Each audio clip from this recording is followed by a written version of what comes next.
पवन जी क्या कहेंगे, आज आप यहाँ हैं आकांक्षा दुबे क्या कहेंगे? अब देखिए, यहाँ हम आए हैं और इस पे हम क्या कहेंगे, मेरे पास कोई शब्द नहीं है कि मैं बोलूँ कि मैं क्या कहूँ, क्या बोलूँ, कोई शब्द नहीं है। मैं निशब्द हूँ। जिस तरह से ये कांड हुआ, ये तो कहीं ना कहीं भोजपुरी इंडस्ट्री पे एक हमला भी है।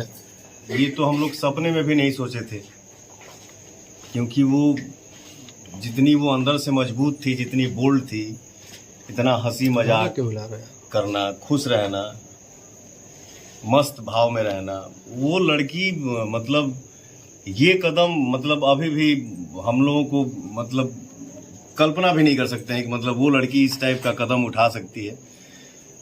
बट क्या कहेंगे, सरकार से क्या मांग करेंगे आप?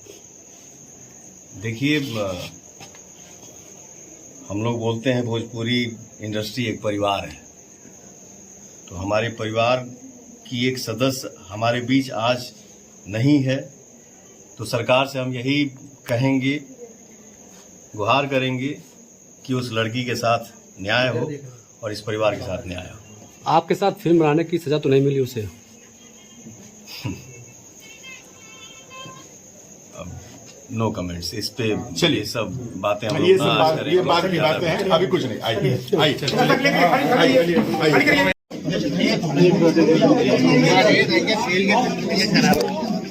तो दोस्तों, पवन भैया मिल गए उनके घर वाले से और अब जा रहे हैं पटना।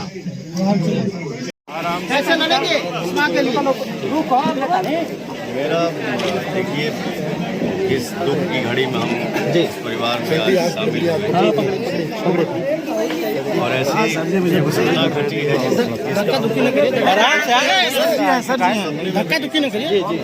वो इतना बिंदास लड़की, इतना खुश रहने वाली, इतना बोल्ड बात करने वाली लड़की, लेकिन अब क्या करें, आदमी कुछ बोले नहीं सकता। आपको लगता है आकांक्षा दुबे आत्महत्या की है या फिर हत्या?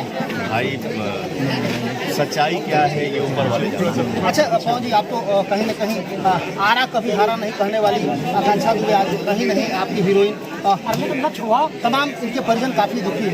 क्या कहेंगे, किस तरह की लड़ाई इसके लिए इनकी मां के पक्ष में किस तरह का साथ देना चाहेंगे? आप चूंकि पॉलिटिकल रूप में भी काफी स्ट्रांग है। मैं इस परिवार के साथ हूँ, ये नहीं कि आज हम कुछारों करें। पवन जी, बीजेपी की सरकार है और आप बीजेपी के एक अच्छे नेता भी हैं, अभिनेता के साथ साथ। भैया पार्टी से कैमरा लेके मोहम्मद घुस जाएगा कहा? आकांक्षा दुबे भैया हो देखा, पीछे रहो ना यार। बाबा के राज में न्याय हो सकेला जी, बाबा के राज में न्याय मिली, न्याय मिली और मुझे पूरा भरोसा है कि उस लड़की को न्याय मिलेगा और इस परिवार को न्याय मिलेगा। भाई